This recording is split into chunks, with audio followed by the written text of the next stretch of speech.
Work at the Ministry of Trade and Industry has been moving at a frenetic pace for new Minister, Senator the Honourable Paula Gopee-Scoon. From speaking at trade-related seminars to making appearances at corporate events, the Minister of Trade and Industry has had a packed calendar as she continues to lead the MTI's charge towards creating economic diversification.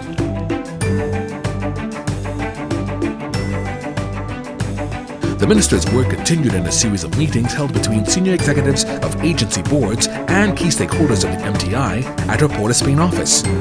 First in the boardroom were the state agencies exporTT Limited, invesTT Limited, CreativeTT Limited, and the Evolving Technologies and Enterprise Development Company Limited. Developing a sustainable and diversified export sector for Trinidad and Tobago, that is the mission of exporTT, who outlined 4 key strategies to achieve this goal.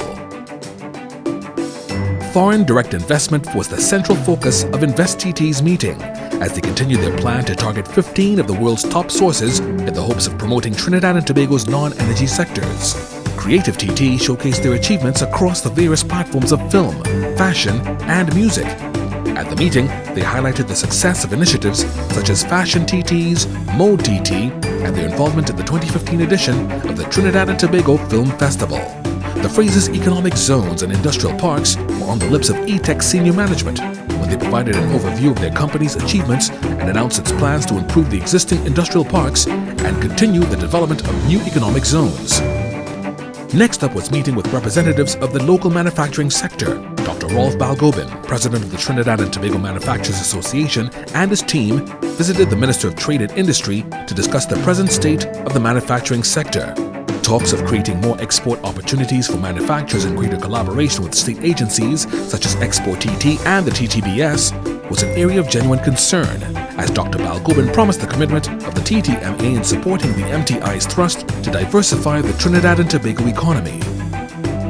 The third round of meetings with the Honourable Minister of Trade and Industry saw a second group of state agencies gather at the Port of Spain office. Recapitalization, foreign exchange provisions, bilateral trade, and online transactions. These are just a few details that the Export-Import Bank of Trinidad and Tobago provided during their meeting with the MTI. The EXIM Bank, whose mission is to satisfy the needs of the export sector through the provisions of trade, finance products, and facilitation of new market penetration, spoke of its continued efforts to drive the expansion of non-energy export and manufacturing sectors in the country. Some of the positive movements highlighted during the meeting with the Trinidad and Tobago Bureau of Standards were gaining ISO 17020 accreditation, integrating TTBS Automated Information Management System with the MTI's TTBS link, and the development of a mandatory certification program for selected compulsory standards.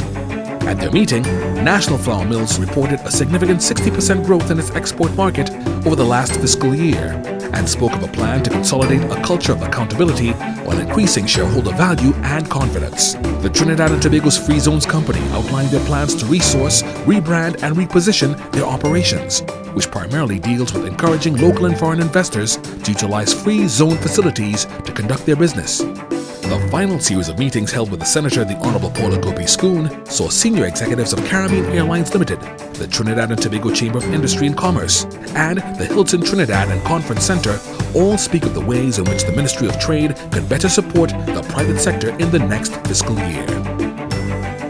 Senator the Honourable Paula Gopee-Scoon reiterated the Ministry of Trade and Industry's commitment to the diversification of the economy, and that she will continue to meet with key stakeholders to ensure that the policy direction of various agencies is in keeping with government's mandate.